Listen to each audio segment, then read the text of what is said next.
So, katapos lang namin ng team park dito sa Japan. Lilinawin ko lang po hindi po ako yung nagpapunta kay Coconut dito sa Manila. So, ang nangyari, naka-live po kami, nagko-co-host kami ni Coconut. Tapos bigla niya sinabi na, uwi ako, pupunta ko Manila nga tomorrow. Sabi ko naman, go. Okay po, ako po yung mag-accommodate sa kanya. Pero dahil nga biglaan, okay ako, walang problema sa kanya, accommodate siya.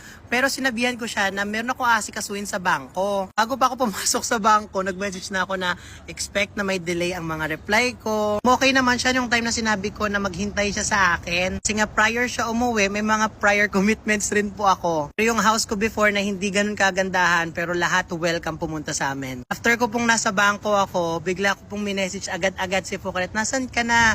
Dito na ako kay QD.